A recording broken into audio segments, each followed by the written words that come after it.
Hi ಎಲ್ರಿಗೂ. ನಾನಿವತ್ತು corn pakoda ಮಾಡ್ತೀನಿ ಅಂತ ಹೇಳಿದ್ದೆ. ಮನೆಗೆ ಸ್ವೀಟ್ ಕಾರ್ನ್ ತಂದಾತಿಗೆ ಅದು ಚೂರು ಬಾಡಿ ಹೋದರೆ ಅದನ್ನು ಬೇಯಿಸಿ ಕೊಟ್ಟರೆ ಯಾರಿಗೂ ಇಷ್ಟ ಆತಲ್ಲೇ ಅಂತ ಚೂರು ಬಾಡಿ ಅಂತ ಕಾರ್ನನ್ನು ಯೂಸ್ ಮಾಡಿಂಡತ್ತು ಪಕೋಡ ಮಾಡ್ರೆ ಅದನ್ನೆಲ್ಲರೂ ತಿಂದು ಮುಗಿಸಿದ್ರು. ಮೊದಲಿಗೆ ಕಾರ್ನಿನ ಫಸ್ಟ್ ಎಳೆಯನ್ನು ಚೂರಿಯ ಸಹಾಯದಿಂದ ಬಿಡಿಸಿಣಗು. ಫಸ್ಟಿನ ಎಳೆ ಒಂದು ಚೂರು ಬಿಡಿಸೋಗೆ ಕಷ್ಟ ಆಯ್ತು. ಮತ್ತು ಉಳಿದ ಎಳೆಗಳೆಲ್ಲ ಕೈಲೇ ಮಡ್ಸಿಂಡು ಹೋದರೆ ಅದು ಅದರ ಕೋನಿಂದ ಬಿಟ್ಟಾಂಡು ಬರ್ತು. ಹೀಗೆ ರೆಡಿ ಮಾಡಿಟ್ಟಂಥ ಸ್ವೀಟ್ ಕಾರ್ನನ್ನು ಚಂದ ಮಾಡಿ ತೊಳೆದದ್ದು ಮಿಕ್ಸಿ ಜಾರ್ಲೆ ತಗೊಂಡಿದ್ದೆ.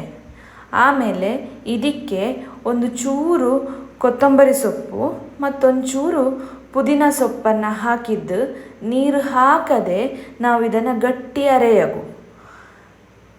ಆನಂತರ ಇದಕ್ಕೆ ಮಸಾಲೆಗೆ ನಾನಿಲ್ಲಿ ಕೊತ್ತಂಬರಿ ಹುಡಿ, ಜೀರಿಗೆ ಹುಡಿ, ಮೆಣಸಿನ ಹುಡಿ, ಅರಸಿನ, ಒಂಚೂರು ಇಂಗು, ರುಚಿಗೆ ತಕ್ಕಷ್ಟು ಉಪ್ಪು ಮತ್ತು ಕಾಲ ನಮಕ್, 2 ಚಮಚದಷ್ಟು ಕಾರ್ನ್ ಹುಡಿ ಇದಿಷ್ಟನ್ನು ತಗೊಂಡಿದ್ದೆ.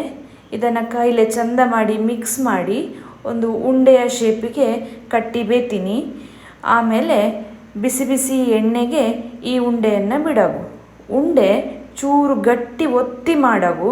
ಚೂರು ಲೂಸ್ ಮಾಡ್ರೆ ಅದು ಎಣ್ಣೆಗೆ ಹಾಕ್ತಿಗೆ ಚೂರು ಬಿಟ್ಟಣ್ಣು ಬರ್ತು. ಹಂಗಾತಿಗೆ ಗಟ್ಟಿ ಒತ್ತಿ ಒತ್ತಿ ಉಂಡೆಯನ್ನು ಮಾಡಿ ಒಂದು ಬದಿ ಕಾದ ನಂತರ ಇನ್ನೊಂದು ಬದಿಯನ್ನು ಬಿಸಿ ಮಾಡಲಕ್ಕು. ಅದು ಗೋಲ್ಡನ್ ಬ್ರೌನ್ ಕಲರಿಗೆ ಬಂದ ಮೇಲೆ ಅದನ್ನು ಎಣ್ಣೆಯಿಂದ ತೆಗಿನಿ. ಈ ಕಾರ್ನ್ ಪಕೋಡವನ್ನು ಗ್ರೀನ್ ಚಟ್ನಿ ಒಟ್ಟಿಗಾದರೂ ತಿನ್ನಳಕ್ಕು ಅಥವಾ ಸಾಸ್ ಒಟ್ಟಿಗಾದರೂ ತಿನ್ನಳಕ್ಕು. ಈ ರೆಸಿಪಿ ನಿಮಗಿಷ್ಟ ಆದರೆ ಲೈಕ್ ಮಾಡಿ ಮತ್ತು ನಿಮ್ಮ ಫ್ರೆಂಡ್ಸಿಗೆಲ್ಲ ಶೇರ್ ಮಾಡಿ.